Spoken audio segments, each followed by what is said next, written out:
মধ্যমগ্রাম এবং বাগুইআটিতে আগে ট্রলিতে দেহ উদ্ধার হয়েছে। ফের ট্রলি ব্যাগে দেহ উদ্ধার। ইসলামপুরে ভুট্টার খেতে উদ্ধার দেহ। লাল ট্রলি ব্যাগে মিলল পুরুষের দেহ। খুন করে খেতে দেহ ফেলার অনুমান। উদ্ধার হওয়া দেহে আঘাতের চিহ্ন মেলেনি। যাচ্ছিলেন রাস্তা দিয়ে। তবে একটা লাল ট্রলিকে দেখে এমন হাড়হিম অভিজ্ঞতার সাক্ষী থাকতে হবে তা ভাবতেও পারেননি। রাজ্যে আবারও ট্রলি ব্যাগে মৃতদেহ উদ্ধার। এর আগে কলকাতায় ট্রলি ব্যাগ থেকে উদ্ধার হয়েছে মৃতদেহ। পিস পিস করে কেটে রাখা হয়েছিল। আর এবার উত্তর দিনাজপুরের ইসলামপুর থানার সোনাখোদা এলাকায় বাইপাসের পাশে ভুট্টা ক্ষেত থেকে উদ্ধার দেহ। ঘটনাকে কেন্দ্র করে চাঞ্চল্য ছড়িয়েছে এলাকায়। স্থানীয় সূত্রে জানা গিয়েছে, শুক্রবার সকালে এক ব্যক্তি রাস্তা দিয়ে যাচ্ছিলেন আর সেই সময় ভুট্টা খেতে একটি ট্রলি ব্যাগ পড়ে থাকতে দেখেন। তা দেখেই কার্যত সন্দেহ হয় তারপর আশেপাশের লোকজনকে ডেকে আনেন।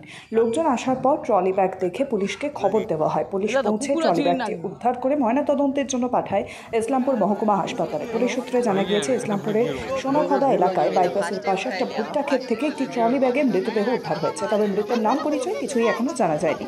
পুলিশের অনুমান মৃতের বয়স আনুমানিক 45 বছর। পুলিশ মৃতদেহ ময়নাতদন্তের জন্য পাঠিয়েছে। আমি যাচ্ছিলাম সকালে বাজারে, ঠিক আছে, তো আমি জমি ক্ষেত দিয়ে গেলাম, তো আমি দেখলাম সুইচটা পড়া ছিল আর কি, গাড়িটা দাঁড় করিয়ে আর কি দেখলাম, তো সুইচটার মধ্যে আর কি ভিতরে কি আছে না আছে সেটা আমি বলতে পারবো না, কিন্তু সুইচের উপরে যে আর কি চিরা ছিল আর কি, হ্যাঁ, এমনি লাথি দেখলাম, তো ওটা আর কি ওজন করতেছে আর কি।